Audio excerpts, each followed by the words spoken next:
अपने प्रेस के साथियों का बहुत धन्यवाद देना चाहता हूं कि हर दिन आपसे मिलने का मौका मिल रहा है। आज यूथ ब्रिगेड की बैठक थी। कई साथियों ने सुझाव दिए हैं और कई साथी जो सुझाव लिख करके भी देके जाएंगे। यहां पर एक पीडीएस संकल्प भी लिया गया है। वो मैं अध्यक्ष जी से कहूंगा कि हमारी कुछ बिंदु खत्म हो जाए, उसके अध्यक्ष जी पीडीएस संकल्प जो हम लोगों ने दिलाया इन अपने यूथ ब्रिगेड के साथियों को, ये गांव-गांव जाकर के, गली मोहल्लों में जाकर के, जहां भी पीडीए पंचायत करें या जहां भी कार्यक्रम हो, कोशिश कर करके पीडीएस संकल्प भी उन साथियों को दिलाएं, जिससे कि आने वाले समय में जो भारतीय जनता पार्टी की सरकार है लगातार प्रोपेगेंडा पे काम कर रही है। इसलिए हमें जहां पीडीएस संकल्प दिलाना है, वहीं ये भी याद रखना है कि हमारे मुद्दे आज भी बेरोजगारी के हैं। जिस तरीके से नौकरियां घट रही हैं, नौकरियों के अवसर खत्म हो रहे हैं, योग्यता के अनुसार काम नहीं मिल रहा है, सम्मानजनक रोजगार नहीं दे पा रही सरकार, जिन पे डिग्रियां हैं, जिन पे अच्छे प्रोफेशनल कोर्सेज की डिग्रियां हैं, उन्हें डिलीवरी बॉय बना दिया है, तो सम्मानजनक नौकरी भी नहीं दे पा रहे हैं। जहां संविधान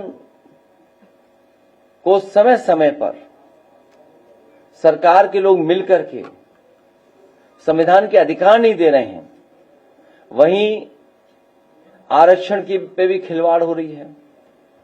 नौकरियां नहीं देने का मकसद है सीधा सीधा आरक्षण न देना। शिक्षा में राजनीतिक हस्तक्षेप बहुत बढ़ा दिया है इन्होंने। जो अपॉइंटमेंट्स हैं उसमें राजनीतिक हस्तक्षेप बढ़ा है और एक रंगी हस्तक्षेप ज्यादा हुआ है।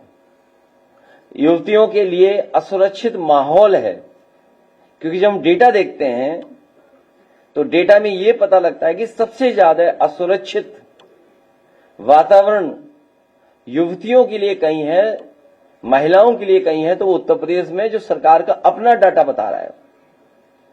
इधर फीस महंगी तो हो ही रही है, फीस लगातार बढ़ती चली जा रही है, और जो प्रोफेशनल कोर्सेज हैं उन पे हमारे जो ग्रामीण क्षेत्र के बच्चे हैं, गरीब बच्चे हैं, वो पढ़ भी नहीं पा रहे हैं, क्योंकि नौकरी रोजगार कई बार प्रोफेशनल कोर्सेज के माध्यम से भी मिल रहा है। और जिस तरीके से प्राइवेटाइजेशन हुआ एजुकेशन का, मनमानी हो रही है वहां, उस पे भी हमारी पार्टी के नौजवान युवजन के लोग, यूथ ब्रिगेड के लोग लगातार जनता को समझाएंगे।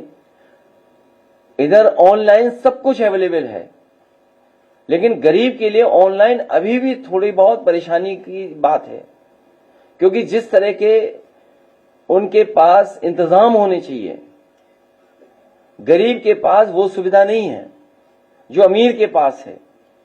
इसलिए ऑनलाइन में जहां सुविधा है, वहीं ऑनलाइन से गरीब को परेशानी है। मुद्रा योजना का भी हम लोगों ने बताया कि 33 लाख करोड़ रुपया बांटा गया, और ये कहा गया कि 33 लाख करोड़ रुपए बंटने के बाद मुद्रा योजना जिनको इस योजना से जोड़ा है, वो कम से कम कुछ लोगों को रोजगार देंगी। अगर हम सरकार का ही कहना मान लें, जिस तरीके से 52 करोड़ लोगों को इन्होंने मुद्रा लोन दिया 33 लाख करोड़, अगर 52 करोड़ लोगों को जिनको मिला है, अगर एक व्यक्ति को भी नौकरी दी हो, एक व्यक्ति को भी नौकरी दी हो या एक व्यक्ति को भी रोजगार दे दिया हो, तो कोई बेरोजगार बचेगा ही नहीं। इधर हम लोग देखते हैं कि सोशल मीडिया पे सब लोग एक्टिव हैं। कई बार हम अपना पक्ष रखते हैं, सरकार तो अपने प्रोपेगेंडा के लिए इस्तेमाल कर रही है, और सरकार को एडवाइजरी भी जारी करनी पड़ गई कुछ चैनलों के लिए, कुछ सोशल मीडिया प्लेटफॉर्म के लिए, क्योंकि वो इतना खास बन रहे थे कि उनके लिए ही एडवाइजरी जारी करनी पड़ी। अगर समाजवादी पार्टी का व्यक्ति कुछ लिख दे तो उसे पुलिस प्रशासन पूरा पीछे पड़ जाता है। अभी रायबरेली की ताजी घटना सुनने में आया है कि भारतीय जनता पार्टी के लोगों ने मिलकर के पुलिस से पकड़वाया है एक को, और उसके बाद सुना है विधायक जी जाकर के खुद अपने साथियों के साथ मारपीट किए हैं। तो जो इंस्टीट्यूशंस हैं, जितनी इंस्टीट्यूशंस स्ट्रांग होंगी, जितनी इंस्टीट्यूशंस निष्पक्ष काम करेंगी, उतना ही हमें न्याय मिलेगा। लेकिन छोटी बड़ी जितनी भी इंस्टीट्यूशंस हैं जहां पे गरीब की मदद होनी चाहिए, गरीब को न्याय मिलना चाहिए, या हम अपनी तकलीफ परेशानी में उन इंस्टीट्यूशंस में जाएं, तो वो भी हमें भेदभाव की तरह देख रहे हैं। और भेदभाव इसलिए है क्योंकि हमने डेटा निकालना शुरू कर दिया था। अभी कुछ दिनों में उस जिले का भी डेटा हम लोग जारी करेंगे, और सूचना ये देते हैं कि अधिकारी लोगों की कुछ कमजोरियां हैं जिसके कारण बीजेपी के लोग उनसे मनमानी करवा रहे हैं। कमजोरियां हैं कि भ्रष्टाचार किया है। वैसे तो सरकार हर व्यक्ति को पाताल से भी खोज लाती है, लेकिन जो करप्ट और भ्रष्टाचारी लोग हैं वो पाताल लोग नहीं जा रहे हैं, वो मुख्यमंत्री आवास में छिप जा रहे हैं। उन्हें पाताल लोग जाने की जरूरत ही नहीं है, या इधर उधर छिपने की जरूरत ही नहीं है। सबसे सुरक्षित जगह मुख्यमंत्री आवास, वहां जाकर के छिप जा रहे हैं। इसलिए मैं अध्यक्ष जी से कहूंगा कि आज नौजवानों ने संविधान बचाने के लिए, आरक्षण बचाने के लिए जो संकल्प लिया है, इसके साथ साथ पीडीएस संकल्प जो लिया है, हम प्रेस के साथियों के सामने कहेंगे कि हमारे नौजवानों को जो गांव-गांव, घर-घर, गली मोहल्ले लेके जाना है, वो पीडीएस संकल्प एक बार अध्यक्ष जी फिर पढ़ दें। पीडीएस संकल्प। आज हम संकल्प लेते हैं कि सामाजिक न्याय के राज्य की स्थापना के लिए, संविधान और आरक्षण की रक्षा के लिए जाति जनगणना करवाकर जनसंख्या के अनुपात में सबको उनका हक दिलवाने के लिए हर एक पीड़ित, उत्पीड़ित, शोषित, वंचित, दमित, गरीब, किसान, मजदूर, पिछड़े, दलित, अल्पसंख्यक, असुरक्षित महिला व उपेक्षित युवा के रूप में पीड़ा के एक सूत्र में बंधे हुए संपूर्ण पीड़ित समाज को समान अवसर और सम्मान दिलवाने के लिए पीड़ित समाज के बीच संपर्क, संवाद, सहायता के जरिए और अधिक सौहार्दपूर्ण संबंध विकसित करके स्वाभिमान और स्वमान की नई सामाजिक चेतना के लिए सामाजिक न्याय के राज के संदेश को दूत बनकर अपने अपने गांव, गली, मोहल्लों के हर गांव तक जाएंगे और लोगों को जोड़कर समझाएंगे। हम सब मिलकर सामाजिक न्याय का राज लाएंगे, अपना भविष्य खुद बनाएंगे। जन जन का कल्याण, जय जय संविधान का आज यूथ ब्रिगेड के राष्ट्रीय और प्रांतीय कार्यक्रम में सभी हमारे सम्मानीय पदाधिकारियों ने संकल्प लिया है कि हम गांव के गली कूचों में जाकर के बाबा साहब डॉक्टर अंबेडकर के संविधान को और लोकतंत्र की रक्षा के लिए हम लोगों के बीच में जाकर के इस संदेश को देने का काम करेंगे। चलिए, धन्यवाद।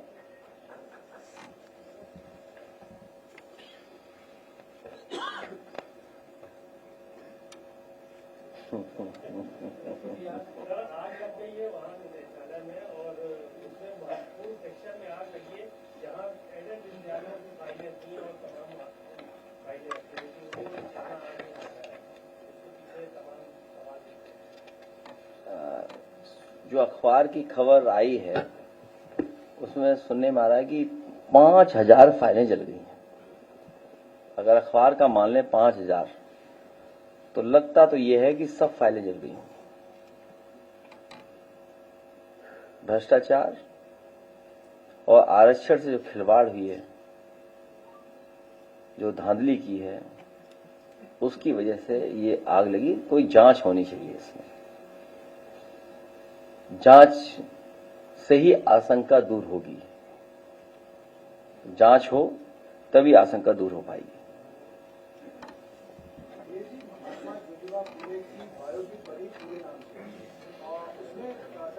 पहले तो 30-31 कट लगाए, अब जब रिलीज हुई तो लोग आरोप लगा रहे हैं कि भारतीय जनता पार्टी की मूवी रिलीज नहीं होने देना चाहती है। लखनऊ में भी सिर्फ एक थिएटर में लगी है, वो भी लुलू मॉल में, जनता लगातार आरोप लगा रही भारतीय जनता पार्टी उस मूवी को चाहती ही नहीं कि आपके पीडीए के लोग देखें। भारतीय जनता पार्टी जिन फिल्मों को बनवाती है, सीटें खाली हों लेकिन भी मुनाफा जाने कितना बताते हैं वो लोग, और किसी पे पाबंदी नहीं लगनी चाहिए, किसी पे भी पाबंदी नहीं लगनी चाहिए।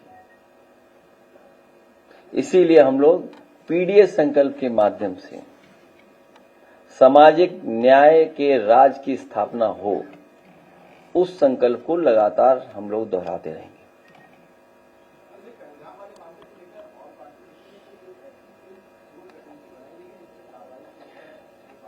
अब ये तो मैं नहीं बता पाऊंगा, लेकिन अगर आपका मुख्यमंत्री जी से कोई संपर्क हो तो उनसे पूछ सकते हो, क्योंकि वो थोड़ा बढ़ चढ़ करके बता रहे हैं कुछ बातें। हालांकि जो हम लोगों को पार्टी के सुझाव थे वो हम लोग प्रधानमंत्री जी और उस स्तर की जो मीटिंग थी उसमें दे चुके हैं।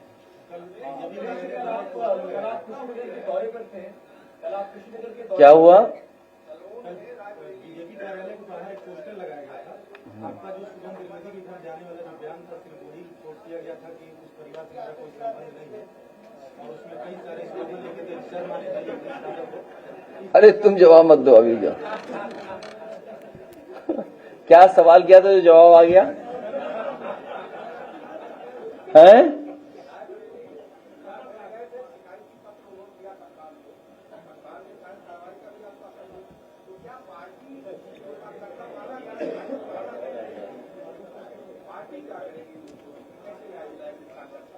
उस कार्यकर्ता को न्याय दिलाएंगे। हमारा समाजवादियों का पूरा भरोसा है। इसीलिए मैंने कहा आपसे मैंने कहा कि इंस्टीट्यूशन जितनी मजबूत होगी उतना अच्छा न्याय मिलेगा। ये भारतीय जनता पार्टी के लिए इंस्टीट्यूशंस में भी दबाव बना रहे हैं, और सुनने में ये आया है कि कई अधिकारियों की कमजोरियां पकड़ ली हैं, उनसे अन्याय करा रहे हैं। आज ही एक अखबार में मैंने पढ़ा कि देखिए कितना अच्छा ईमान है कि अपने नाम पर एक भी फ्लैट नहीं कराया और फ्लैट अपने ही बेनामी करा लिए। कितने हैं? नहीं, अखबार में तो कम लिखे। हाँ, तो सोई कितना अच्छा ईमान है। देखिए ईमान उनका कितना है, अपने नाम पे नहीं कराया उन्होंने एक भी। हैं? तो ये तो एक अधिकारी का बता रहे हो आप। एक बार मैंने क्या कहा था आपसे, याद कीजिए, कि सब बाहर के प्रदेश के अधिकारी लगाए हैं यहां पर उत्तर प्रदेश में, और उत्तर प्रदेश से भ्रष्टाचार कर करके इन्वेस्टमेंट दूसरे स्टेट में कर रहे हैं। दूसरे स्टेट के अधिकारी लगे हुए हैं, वो इन्वेस्टमेंट दूसरे अपने होम स्टेट में कर रहे हैं, पैसा आपकी स्टेट का। उससे पहले सुनने में आया था, अखबारों में पढ़ा था हम लोगों ने, कई 100 करोड़ पकड़ा गया था उत्तराखंड में रुपया, और एक अधिकारी तो लापता है जिन्हें इंसेंटिव देना था। जिन्हें इंसेंटिव देना था वो कमीशन की बात थी, और झगड़ा बंटवारे का था, कमीशन का झगड़ा नहीं था। बंटवारा किस किस स्तर पे होना था उसकी वजह से ये सब बातें थी। कल सुनने में आए मुख्यमंत्री जी वहां थे लखीमपुर, और बिली अर्जुन सिंह नेशनल पार्क जो है उसमें कुछ भ्रमण कर रहे थे, लेकिन उन्हें भ्रमण में ये किसी ने सूचना नहीं दी कि भ्रष्टाचार की वजह से उनका पाइप फट गया टंकी का। भ्रष्टाचार इतना था कि उसका भार नहीं सह पाई टंकी, पानी की टंकी। भ्रष्टाचार का भार ही नहीं सह पाई, किसी ने बताया नहीं उन्हें। सोचिए आप। जहां तक सवाल हमारे पत्रकार साथी ने पूछा पोस्टर की, सवाल किसी के घर के जाने की नहीं है, सवाल इस बात का नहीं है किसी घर कौन गया कि नहीं गया। हमारी पार्टी के लोग लगातार जा रहे हैं, जहां हमारी पार्टी है वहां जा रहे हैं, लगातार जा रहे हैं। सबसे बड़ा सवाल ये जो देश जानना चाहता है कि आतंकवादी हमारे घर कैसे पहुंचे। हमारी मांग है कि शहीद परिवारों को 10-10 करोड़ से मदद की जाए, साथ ही साथ उन्हें सरकारी नौकरी दी जाए। अगर पोस्टर उन्होंने लगाया है तो पोस्टर हमारी पार्टी ने भी किसी ने लगा दिया होगा। मैं चाहूंगा स्क्रीन पे दिखाएं पोस्टर। लग गया? तो अगर वो लगाएंगे तो हम भी लगाएंगे। आ गया।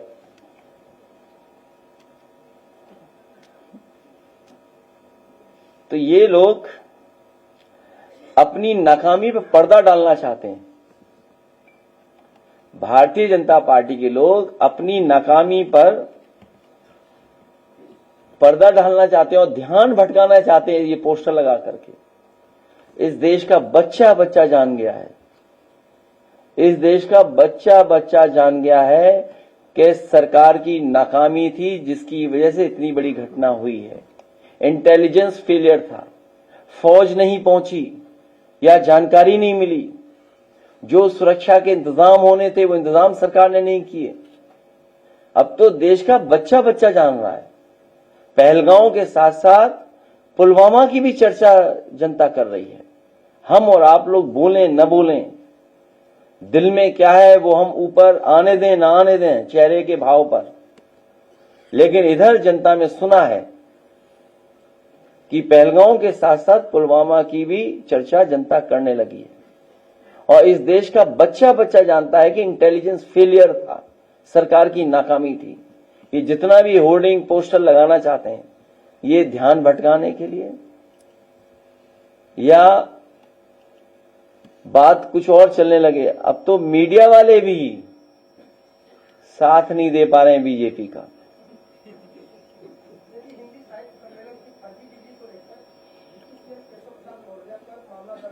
उनके लिए एक स्पेस सूट है। मैं इलाहाबाद प्रयागराज में एक स्पेस सूट देखा हूं, कहीं आपको बनता हो मिलता हो बता दो तो हम उन्हें स्पेस सूट भिजवा दें। इस प्लेनेट के अलावा दूसरे प्लेनेट पर रहें तो ज्यादा अच्छा रहेगा। उनके लिए तो स्पेस सूट है बस, और कोई इलाज नहीं उनका। बनाने में आपकी सरकार ने अहम भूमिका निभाई थी। इसके जैसे तमाम प्रतिष्ठान है जिसमें आपने भूमिका निभाई है, वहां पर आपको बैन किया जा रहा है। KPNIC सेंटर इसका उदाहरण है, कुशीनगर के एयरपोर्ट इसका उदाहरण है। क्या बताएं सरकार के लिए, अब कोई इच्छा नहीं है बोलने की। अब साजिश है आपको नहीं, मुझे जो जानकारी मिली मुझे ये कहा कि विजिबिलिटी नहीं है, वहां विजिबिलिटी नहीं है, ये जानकारी दी गई।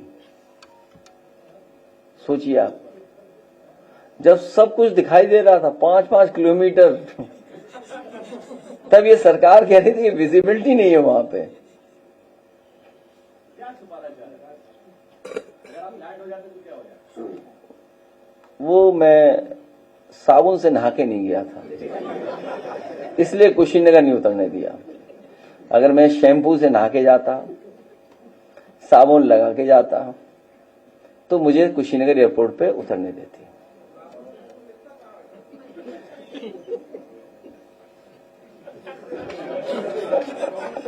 क्या बता रहे हो?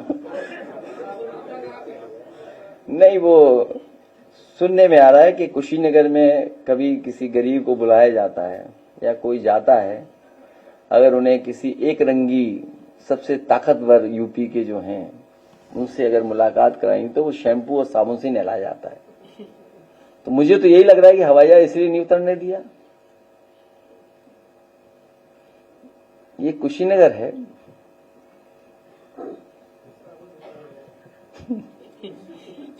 क्या ये सच है वहां है कि साबुन और शैम्पू से नहाओगे तभी मिल सकते हो किसी से?